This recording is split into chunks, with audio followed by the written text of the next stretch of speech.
Hello friends, स्वागत है आपका अपने channel DC math classes channel पर। तो जैसा कि फ्रेंड्स हमारा रीजनिंग में मिसिंग टर्म का क्या चल रहा था, एक प्रैक्टिस सेट चल रहा था। तो उन्हीं से देखो आज फिर से एक नए वीडियो में हम 10 से 12 क्वेश्चन करेंगे 5 मिनट के अंदर, 5 से 10 मिनट के अंदर। तो हम करते हैं हमारा वीडियो स्टार्ट। अगर देखो वीडियो अच्छा लगा तो वीडियो को लाइक जरूर कर देना। तो देखो पहला क्वेश्चन क्या है हमारे पास, क्वेश्चन नंबर फर्स्ट। इधर देखो इस तरह से एक सर्कल मिलेगा, उसमें हमें निकालना है। तो देखो 9 और 12 तो कितने का डिफरेंस है, 3 का। और इधर देखो 12 से 18 कितने का डिफरेंस है, 6 का। तो अब आप क्या सोचोगे कि आने वाला जो होगा वो क्या होगा, इसका डिफरेंस 3 3 दूनी 6 और 6 का दुगना करूंगा तो मैं क्या हो जाएगा 12। तो इसी तरह से देखो 12 और 18 क्या होने चाहिए, 30 होने चाहिए। लेकिन हम देखेंगे कि ऑप्शन में तो 30 है ही नहीं, तो हम क्या सोचेंगे, कुछ और सोचेंगे। देखो रीजनिंग का मतलब होता है तर्क शक्ति, सोचने की क्षमता। तो देखो 3 और 3 में 3 ऐड करेंगे तो 6। अगर मैं 6 में प्लस 3 करूंगा तो क्या आना चाहिए मुझे, 9। 9 का डिफरेंस आएगा। अब देखो 18 और 9 कितने हो जाएंगे, 27, जो कि हमारे पास ऑप्शन में है। तो इस हिसाब से इसका आंसर 27 करेक्ट आंसर हो जाएगा, है ना, क्लियर। और अब देखो क्वेश्चन नंबर 2। तो क्वेश्चन नंबर 2 एक अच्छा क्वेश्चन है। देखो इस तरह के क्वेश्चन में क्या होता है कि हमें एक तरफ बड़ी संख्या बन रही होगी, छोटी संख्या से बड़ी संख्या। तो सबसे पहले क्या करते हैं, हम उनका ऐड करते हैं। देखो प्लस प्लस 4 1 5 और 2 7, तो ये तो क्या है 49 है। लेकिन 7 तो आ गया ना, तो हम क्या करेंगे, 7 का क्या कर देंगे, उसके याद कर देंगे, तो क्या बन जाएगा 49 बन जाएगा। ऐसे ही इधर देखो इनका ऐड करना है, 4 2 6 तो 8, और 8 का उसके याद करेंगे तो 64 आ जाएगा। अब यहाँ पर ये किसका उसके याद है। अब आपको देखो रीजनिंग सॉल्व करने के लिए माइंड में मैथमेटिक्स की संक्रियाएं पूरी याद होनी चाहिए, उसके याद वर्ग जोड़ भागी गुणा भाग सब कुछ होने चाहिए, तब आप आराम से रीजनिंग सॉल्व कर सकते हैं। तो देखो 5 और 3 8, अब हमें चाहिए क्या, 13 का उसके आ रहे हैं, हमें पता है। तो 8 तो बन गए, और इसकी जगह अगर मैं 5 कर दूंगा तो 5 और 5 10 और 3 13, तो आराम से 13 का उसका हो जाएगा। तो इस हिसाब से इसका आंसर क्या हो जाएगा, सी इज द राइट आंसर 5। बिल्कुल क्लियर है ना। क्वेश्चन नंबर 3 देखो, बड़ा इंपॉर्टेंट क्वेश्चन है। ऐसा क्वेश्चन हालांकि आते नहीं है ज्यादा एग्जाम में, लेकिन देखो समझो आप इस क्वेश्चन को, हो क्या रहा है यहाँ पर। देखो इधर देखो सिंपल 3 है ना, 3। अब देखो 3 27, तो हमें पता है 3 का क्यूब होता है वो क्या होता है, 27 होता है। बिल्कुल करेक्ट बात है। ऐसे ही देखो 4, और 4 का क्यूब क्या होता है हमारे पास, 64 होता है, जो कि ये रहा। अब देखो हर एक कोने पर हम कोने कोने पर चलते जाएंगे चारों तरफ, है ना। तो 5 का क्यूब, तो 5 का क्यूब 125। ऐसे ही 6 का क्यूब कितना होता है 216, जो कि ये रहा। तो ऐसे ही 7 का क्यूब कितना है मेरे पास 343, है ना। ऐसे ही यहाँ पर क्या आ जाएगा 8 का क्यूब, 8 का क्यूब कितना होता है मेरे पास 512। तो यहाँ पे क्या आएगा इसका आंसर 512 मेरे पास करेक्ट आंसर आ जाएगा, है ना, क्लियर। अब आगे क्वेश्चन नंबर 4 देखो। क्वेश्चन नंबर 4 में अब देखो वही मैं बोल रहा हूँ, अगर आपको मैथमेटिक्स के सारे फॉर्मूले याद है जो भी है। अब देखो ये हमारे पास पूर्ण वर्ग संख्या पूरी, हमें पता है 676 किसका वर्ग है, 26 का, है ना।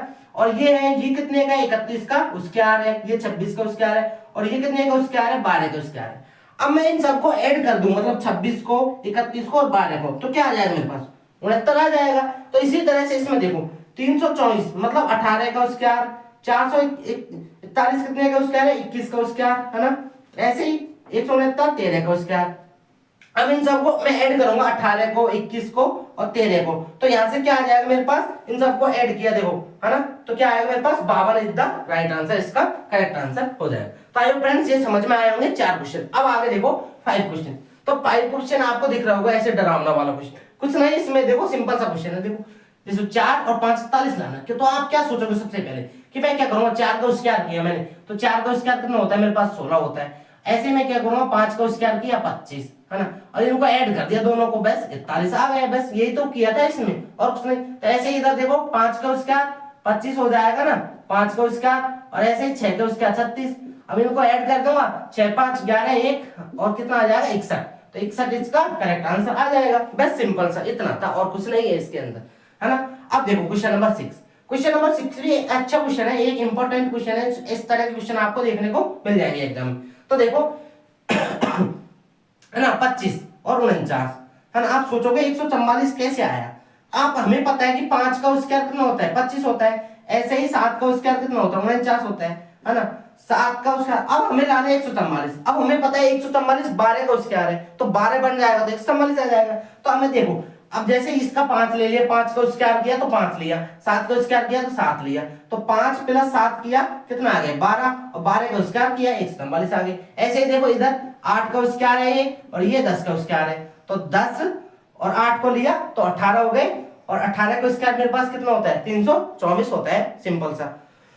तो सिंपल से 18 का स्क्वायर 324 होता है ना। तो ऐसे ही हम इसका करेंगे, देखो 4 का स्क्वायर कितना आ जाएगा 16, ऐसे ही 6 का स्क्वायर ये 36, तो 4 और 6 को ऐड किया 10 और 10 का स्क्वायर किया तो कितना आने वाला है यहाँ पर 100, तो 100 इसका करेक्ट आंसर होगा। अब देखो इस तरह का क्वेश्चन एक अच्छा क्वेश्चन है ये भी है ना। इसमें देखो अब हमें पता है ये नंबरिंग करते हैं सबसे पहले, ऐसे क्वेश्चनों में मैंने आपको बता रखा है पहले। तो देखो 1 3 2 4 G7 F6 E5 और I9 H8 और D4, इसके लिए आपको मेरा लिंक मिल जाएगा डिस्क्रिप्शन है, वहां जाके जरूर देखिए, कभी नहीं भूलोगे आप, इस तरह से बता रखा है इनको भी है ना। तो देखो अब हुआ क्या, देखो अब ये एक है, जो एक तो ये रहा एक का एक, और देखो सी है, सी 3 पर है तो इधर क्या हुआ, इसमें से -1 कर दिया बस। ऐसे ही देखो बी 2 पर है तो 2 का 2 तो ये रहा, डी 4 पर है तो -1 करके लिख दिया 3। ऐसे देखो जी 7 पर है तो 7 का 7, एफ 5 6 पर है तो -1 कर दिया, ऐसे ही 5 लिख दिया। ऐसे देखो ई 5 पर है 5 और आई 9 पर है तो इसमें से -1 कर दिया तो 8 आ गया। ऐसे ही देखो यहाँ क्या आने वाला है कि 8 का तो 8 आएगा और डी 4 है, इसमें से -1 करेंगे तो 3 आ जाएगा, तो 38 इसका करेक्ट आंसर हो जाएगा। आई होप फ्रेंड्स बिल्कुल सिंपल क्वेश्चन है।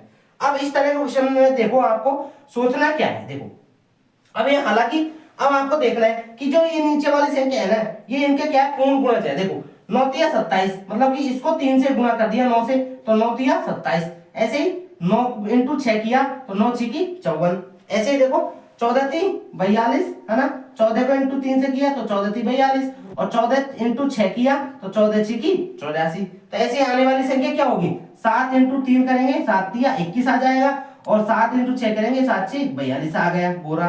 तो इसका करेक्ट आंसर क्या हो जाएगा, 21 is the right answer this question. Okay friends समझ में आ रहा होगा, मजा आ रहा होगा तो वीडियो को लाइक जरूर कर दें।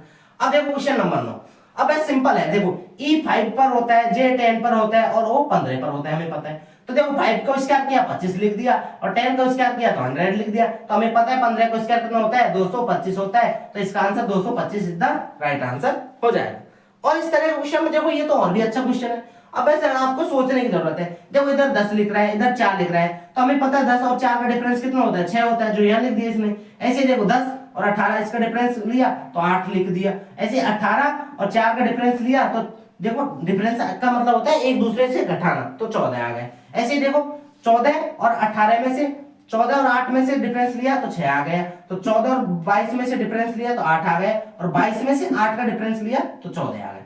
तो आने वाली इसमें देखेंगे हम क्या करेंगे कि देखो 11 और 15 का डिफरेंस लिया तो 4 आ गया, ऐसे ही 11 और 5 का डिफरेंस लिया तो 6 आ गया, और हमें 15 और 5 का डिफरेंस लेना है तो यहाँ कितना आ जाएगा, हमें 10 इसका करेक्ट आंसर आ जाएगा, जो कि ये रहा।